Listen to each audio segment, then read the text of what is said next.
નમસ્કાર વિદ્યાર્થી મિત્રો. તો આપણે જાણીએ છીએ તેમ તલાટીના નવા રિક્રુટમેન્ટ રૂલ્સ આવી ગયા છે. તો આજે આપણે આ વિડીયો લેક્ચરમાં તલાટીના રિક્રુટમેન્ટ રૂલ્સ વિશે ચર્ચા કરીશું. મિત્રો, હું પણ તલાટી તરીકે ગુજરાત ગવર્મેન્ટમાં કાર્ય કરી ચૂક્યો છું. એટલે તલાટીની એક્ઝામને ક્લિયર કરવા માટે આપણે શું આપણા સ્ટ્રેટેજી શું હોવી જોઈએ, સિલેબસને કેવી રીતે કવર કરવું જોઈએ, અને ગુજરાતમાં સારા રેન્ક સાથે મેં એક્ઝામ ક્લિયર કરી હતી અને હું કામ પણ કરી ચૂક્યો છું. તો આજે આપણે આ નવા રિક્રુટમેન્ટ રૂલ્સ વિશે ચર્ચા કરીશું, જેમાં સિલેબસ કયા છે, પછી રિક્રુટમેન્ટ પ્રોસેસ કેમની છે, પછી ગ્રેડ પે એટલે કે સેલેરી કેટલી છે, તે બધાની આપણે આજે ચર્ચા કરવાના છે. તો સ્ટે ટ્યુન ફોર વિડીયો. આપણે હવે ચાલુ કરીએ.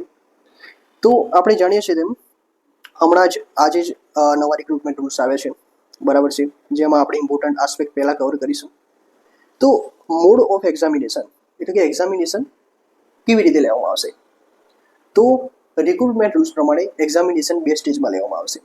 પહેલાં કેવું હતું કે ખાલી એક પ્રિલિમ્સ લેવામાં આવતી હતી, પરંતુ હવે આપણે જાણીએ છીએ તેમ દરેક એક્ઝામ 2 સ્ટેજમાં લેવાય છે, જેમાં પ્રથમ સ્ટેજ છે પ્રિલિમ્સ અને સેકન્ડ સ્ટેજ છે એનું નામ છે મેન્સ.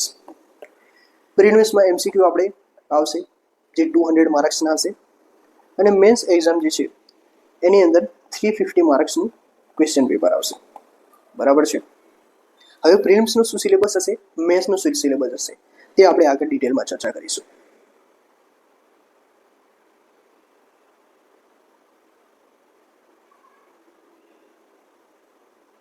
આપણે જાણીએ છીએ મીડિયમ ઓફ એક્ઝામિનેશન. તો જનરલી ક્લાસ 3ની જે એક્ઝામ હોય છે એમાં ગુજરાતીમાં જ લેવાય છે, એટલે પ્રિલિમ્સ અને મેન્સ બંને ગુજરાતીમાં લેવાશે, બરાબર છે.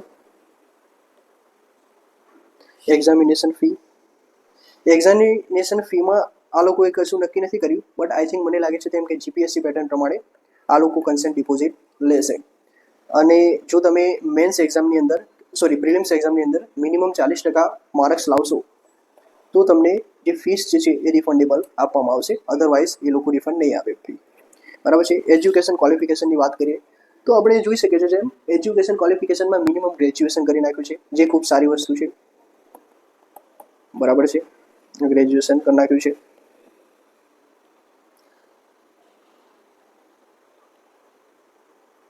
અહીંયા ક્વોલિફાઈંગ સ્ટાન્ડર્ડ એન્ડ માર્ક્સ એટલે કે મિનિમમ ક્વોલિફાઈંગ માર્ક્સ કેટલા હોવા જોઈએ. તો આ લોકોએ minimum qualifying standard determined by the board shall in case of not less than 40% of the marks in preliminary examination and not less than 40% mark in each of the mains examination. એટલે આપણે જાણીએ છીએ તેમ કે prelims માર્ક્સનું 200 માર્ક્સનું paper છે. હવે તમારે ક્વોલિફાય કરવું હોય તો મિનિમમ 40% માર્ક્સ એટલે મિનિમમ 200માંથી 80 માર્ક્સ તો તમારે લાવવા પડશે, તો જ તમે ક્વોલિફાય કરી શકશો, બરાબર છે. આ પ્રિલિમ્સની વાત થઈ. હવે મેન્સ એક્ઝામની વાત કરીએ તો મેન્સ એક્ઝામમાં ટોટલ 3 પ્રશ્નપત્ર આવશે. ટોટલ 350 માર્ક્સનું ક્વેશ્ચન હશે, જેમાં 100 માર્ક્સનું ગુજરાતીનું પેપર, 100 માર્ક્સનું ઇંગ્લિશનું પેપર અને 150 માર્ક્સનું જનરલ સ્ટડીનું પેપર. જે CCA મેન્સની પરીક્ષા લીધી છે એ સેમ પર્સપેક્ટિવથી આ લોકો મેન્સની પરીક્ષા લેશે, બરાબર છે. એટલે કે આ દરેક પેપર જે રહ્યા, આ દરેક પેપરમાં મિનિમમ તમારે ક્વોલિફાઈંગ માર્ક્સ 40% લાવવાના છે, બરાબર છે. એટલે કે આમાં મિનિમમ 100માંથી 40 માર્ક, આમાં 100માંથી 40 માર્ક અને આમાં 60 માર્ક્સ મિનિમમ લાવવાના છે.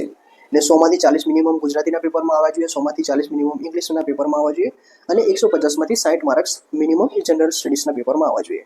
તો આ લોકોએ ડાયરેક્ટ રિક્રુટમેન્ટ રૂલમાં ચર્ચા કરી લીધી છે, જે આપણે આપણા તૈયારી ચાલુ કરતા પહેલાં આપણા માઇન્ડમાં ક્લિયર હોવું જોઈએ, બરાબર છે.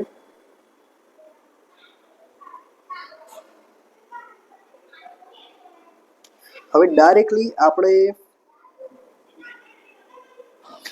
Preparation of result, declaration of selection lead and waiting list, આ જે એ જનરલી જે રિક્રુટમેન્ટ રૂલ્સ રહ્યા એમાં ડિટેલમાં લખેલું હોય છે, અને જે બોર્ડ હોય એના ડિસ્ક્રિપ્શન ઉપર પણ હોય છે વેઇટિંગ લિસ્ટ એન્ડ એના શું ક્રાઇટેરિયા હોય છે. તો હું આ જે PDF છે એ મારા ટેલિગ્રામ ચેનલની લિંક આ યુટ્યુબ ચેનલમાં અવેલેબલ છે, તેના ઉપર મૂકી દઈશ, તો તમે ડિટેલમાં આને સ્ટડી કરી શકો છો, બરાબર છે.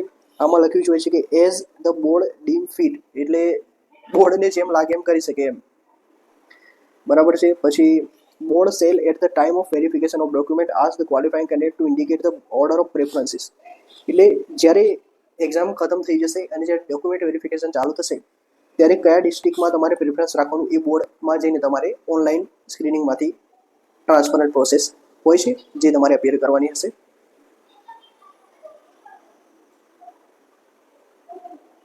આપણે જાણીએ છીએ જેમ પાર્ટ 1 જે રહ્યું એ ખાલી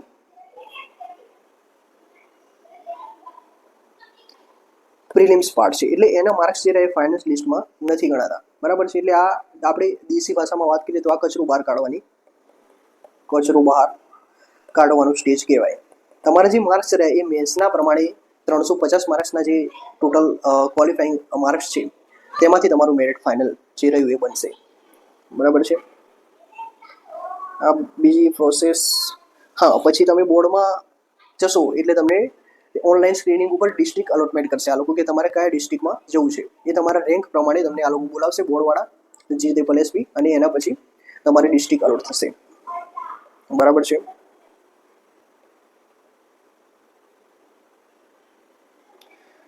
હવે મેન આપણે આ સેલેરીની વાત કરી દઈએ.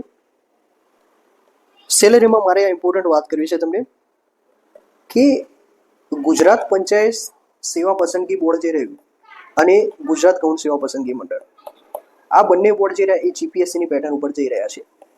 જીપીએસસીમાં મિનિમમ સેલેરી જે રહી 49,600 છે, જ્યારે ગૌણ સેવા પસંદગી મંડળથી મોસ્ટ ઓફ જે ક્લેરિકલ લેવલની પોસ્ટ હોય છે તેમાં તલાટીને આ બધામાં 26,000 સેલેરી હોય છે. તો તમારે તૈયારી તો જીપીએસસીની જ કરવાની છે, કારણ કે સિલેબસ તો જીપીએસસીનો જ આ લોકો મૂક્યો છે. તો મારા ખ્યાલ પ્રમાણે આ બંને સેલેરી પણ સેમ થવી જોઈએ, જે થતી નથી ઘણા સમયથી. કારણ કે જો તમે જીપીએસસી લેવલની તૈયારી કરાવો તો બાળકો જીપીએસસીની તૈયારી કેમ ના કરે? હવે મિત્રો, હું તમને એ સજેસ્ટ કરવા માંગીશ કે જો તમે યુપીએસસી જીપીએસસીની તૈયારી કરતા હોય તો આ ક્લાસ 3ની પોસ્ટ ના લેવી જોઈએ. હું પણ કામ કરી ચૂક્યો છું, પણ એમાં મને મજા ના આવી, એટલે હું ફૂલ ડેડિકેટેડ અત્યારે તૈયારી ચાલે છે જીપીએસસી યુપીએસસીની. એટલે મિત્રો, ક્લેરિકલ લેવલની પોસ્ટ ના કરવી જોઈએ મારા મુજબ, જો તમે ક્લાસ 1, 2 કે જીપીએસસી યુપીએસસીને ટાર્ગેટ કરતા હોય તો. કારણ કે સેલેરી ઘણી ઓછી છે.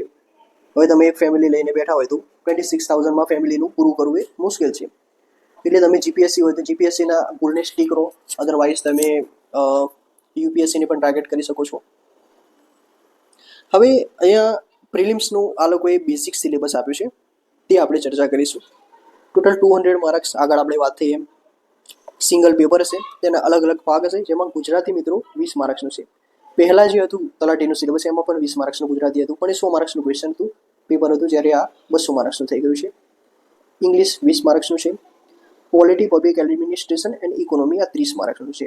એટલે કે કોન્સ્ટિટ્યુશન ઓફ ઇન્ડિયા અને ઇન્ડિયન ઇકોનોમી અને પબ્લિક એડમિનિસ્ટ્રેશનના અમુક ટોપિક્સ જેમ કે એથિક્સ, ઇન્ટિગ્રિટી, એપ્ટિટ્યૂડ, આ ટાઈપના ટોપિક્સ જે રહ્યા એ 30 માર્ક્સના છે. પછી હિસ્ટ્રી એટલે કે ઇતિહાસ, જીઓગ્રાફી એટલે કે ભૂગોળ, અને કલ્ચરલ હેરિટેજ એટલે કે સાંસ્કૃતિક વારસો, એ ટોટલ 30 માર્ક્સનું છે. એટલે આમાં 3 ટોપિકના 10 માર્ક્સ આપણે સબ ડિવિઝન કરી શકીએ. પછી એન્વાયરમેન્ટ એટલે કે પર્યાવરણ, સાયન્સ એન્ડ ટેકનોલોજી, એ 30 માર્ક્સનું છે. એટલે એમાં પણ આપણે સબ ડિવિઝન કરવું હોય તો 15 માર્ક્સનું સબ ડિવિઝન કરી શકીએ. પછી કરંટ અફેર એ 30 માર્ક્સના છે. અને મેથ્સ એન્ડ રિઝનિંગ જે રહ્યું એ 40 માર્ક્સનું છે. તો આમ કરીને ટોટલ આપણું 200 માર્ક્સમાંથી મેરિટ બનશે. બરાબર છે. આ સિલેબસ એકદમ સારું છે. જે યુપીએસસીના જીપીએસસી ક્લાસ 1, 2 અને 3માં ક્વેશ્ચન પૂછતી હોય છે તે આ જ સિલેબસના આધારે પૂછતી હશે, પરંતુ તેમાં ગુજરાતી અને ઇંગ્લિશ નથી હોતું. એટલે એના સિવાયના જે ટોપિક રહ્યા એ સેમ ટુ સેમ જીપીએસસી સિલેબસના ટોપિક જ છે. એટલે તમે જીપીએસસીની તૈયારી કરતા હોય તો આ એક્ઝામ આપી શકો છો. પણ હું એવું સજેસ્ટ કરીશ કે તમે જીપીએસસીની તૈયારી કરતા હોય તો ખાલી જીપીએસસીની તૈયારી જ કરો. હું જે ભૂતકાળમાં ભૂલ કરી ચૂક્યો છું એ તમે ના કરો, કારણ કે તમે તૈયારી કરીને અધિકારી બનવાની ચાહના રાખો છો તો તમે એ તમારી લાઈફમાં કોઈ ઓપ્શન ના હોવું જોઈએ. અધરવાઇઝ તમારી તૈયારીમાં તમે બ્રેક આવી જશે અને તમે તૈયારી ડેડિકેટેડ નહીં કરી શકો. એટલે જો જીપીએસસીની તૈયારી કરતા હોય તો કરી લો તૈયારી. હવે આમાં દરેક ક્વેશ્ચન 1 માર્ક્સના, એટલે ટોટલ 200 ક્વેશ્ચન આપણે કીધું તેમ, અને તેમાં 1/4 એટલે 0.25 માર્ક્સ જે રહ્યા એ નેગેટિવ સિસ્ટમ છે કે ખોટા પડશે તો એટલા માર્ક્સ કટ થશે તમારા. હવે આપણે વાત થઈ તેમ મેન્સના total 3 paper, same to same જે સીસીઈનો સિલેબસ હતો એ કોપી પેસ્ટ મારી દીધો છે આ લોકોએ તલાટી માટે. બરાબર છે. જેમાં 100 માર્ક્સના ટોટલ 2 પેપર, જેમાં એક હશે ગુજરાતી અને બીજું હશે ઇંગ્લિશ, અને 150 માર્ક્સનું જનરલ સ્ટડીઝનું પેપર. હવે ગુજરાતી અને ઇંગ્લિશનું જે પેપર રહ્યું એનો સિલેબસની વાત કરીએ તો એ સેમ ટુ સેમ જીપીએસસીનું કોપી પેસ્ટ છે. જે ડીવાયએસયુ, એસટીઆઈ અથવા તો જીપીએસસી ક્લાસ 1, 2માં જે ક્વેશ્ચન પૂછાય છે એ same to same copy paste છે. એટલે આપણે એનું આગળ જોઈએ. જેમ અહીં આપણે જોઈ શકીએ છીએ તેમ કે આ ગુજરાતીનું પેપર છે. ટોટલ 100 માર્ક્સનું પેપર, ટોટલ 3 કલાકનો સમય આપણા જોડે છે. બરાબર છે. હવે નિબંધની વાત કરીએ તો એક 10 માર્ક્સનો નિબંધ. બરાબર છે. વિચાર વિસ્તાર 10 માર્ક્સનો. સંક્ષિપ્તીકરણ એ પણ 10 માર્ક્સનું છે. પછી ગદ્ય સમસ્યા એટલે ક્વેશ્ચન આન્સર, ફકરામાંથી ક્વેશ્ચન આપણે સ્ટડી કરી અને ક્વેશ્ચન આન્સર આપવાના છે, તેના 5 માર્ક્સ. બરાબર છે. પછી પ્રચાર માધ્યમો માટેના નિવેદન. નિવેદન એટલે શું કે જેમ કે સીએમ અથવા તો કોઈ હોમ ડિપાર્ટમેન્ટ દ્વારા એક સ્કીમ નવી લોન્ચ કરવામાં આવી, એ સ્કીમના જાહેર જાગૃતિકરણ માટે પ્રચાર માધ્યમો માટે એ પ્રેસ રિલીઝ લખવાની હોય છે, તો એ 10 માર્ક્સનું. પછી પત્રલેખનમાં જનરલી ફોર્મલ લેટર રાઇટિંગ પૂછાતું હોય છે, એ 5 માર્ક્સનું. ચર્ચાપત્ર 10 માર્ક્સનું. પછી રિપોર્ટ અહેવાલ લેખન એ પણ 10 માર્કનું. પછી અંગ્રેજીમાંથી ગુજરાતી અનુવાદ કરવું એ પણ 10 માર્ક્સનું છે. અને છેલ્લે 20 માર્કનું ગુજરાતી વ્યાકરણ છે. બરાબર છે. હવે ડીવાયએસઓ એસટીઆઈની વાત કરીએ તો તેમાં 10 માર્કનું ગુજરાતી વ્યાકરણ છે, જ્યારે આમાં 20 માર્ક્સનું છે. પરંતુ આપણે વાત કરીએ તેમ દરેકના બે ક્વેશ્ચન પૂછ્યા છે. દરેક જે રૂઢિ પ્રયોગ જે રહ્યા, કહેવત રહ્યા, સમાસ રહ્યા, છંદ રહ્યા, અલંકાર, શબ્દ સમૂહ જોડણી, ભાષા શુદ્ધિ, સંધિ, છોડો, આ દરેકના 2 ક્વેશ્ચન પૂછાશે. એટલે સેમ આપણે ક્લાસ 1 2માં પણ આવું જ હોય છે 20 માર્ક્સનું. એ 2 કોપી પેસ્ટ અહીંયા મારી દીધું છે જીપીએસસીનું. હવે ઇંગ્લિશની વાત કરીએ તો ઇંગ્લિશમાં પણ 100 માર્ક્સનું ક્વેશ્ચન પેપર, 3 કલાક, જેમાં ફર્સ્ટ એસે 10 માર્કનો, પછી લેટર રાઇટિંગ છે એ 10 માર્ક્સનું છે, પછી રિપોર્ટ રાઇટિંગ પણ 10 માર્ક્સનું છે. પછી વિઝ્યુઅલ ઇન્ફોર્મેશન એટલે કોઈ એક ચિત્ર આપેલું હોય તમને, પેઇન્ટિંગ, અને એના ઉપરથી તમે શું વિચારો છો એ ટોપિક વિશે એ ડિસ્ક્રાઇબ કરવાનું છે આપણે, એના 10 માર્ક્સ. ફોર્મલ સ્પીચ એના 10 માર્ક. પ્રિસાઇઝ રાઇટિંગ એના 10 માર્ક. રીડિંગ કોમ્પ્રિહેન્શન એના 10 માર્ક. અને ઇંગ્લિશ ગ્રામર એ 20 માર્ક્સનું છે. પછી ગુજરાતીમાંથી ઇંગ્લિશમાં ટ્રાન્સલેટ કરવાનું એ પણ 10 માર્કનું. એટલે ટોટલ 100 માર્ક્સના આ થઈ ગયા. હવે જીએસ જે જનરલ સ્ટડીઝ એ 150 માર્ક્સનું છે અને એમાં ટોટલ 3 કલાક છે. બરાબર છે. એમાં ગુજરાત અને ભારતનો ઇતિહાસ રહ્યો એમાં 15 માર્ક્સના ક્વેશ્ચન આવશે. સાંસ્કૃતિક વારસો એમાંથી 15 માર્ક્સના ક્વેશ્ચન આવશે. બરાબર છે. ગુજરાત તથા દેશનું ભૂગોળ એટલે કે ઇન્ડિયાનું અને ગુજરાતનું જે જિયોગ્રાફી રહ્યું એમાં 15 માર્કના ક્વેશ્ચન આવશે. સાયન્સ એન્ડ ટેકનોલોજી એના 10 માર્કના ક્વેશ્ચન. પછી પ્રાદેશિક, રાષ્ટ્રીય અને એટલે કે આ જે રહ્યું એ કરંટ અફેર્સ જે રહ્યું એ પણ 30 માર્ક્સનું કરંટ અફેર્સ છે, સારું એવું વેટેજ છે. પછી ભારતીય રાજવ્યવસ્થા અને બંધારણ, ઇન્ડિયન કોન્સ્ટિટ્યુશન અને ઇકોનોમી એ 20 માર્કનું છે. Sorry, Indian polity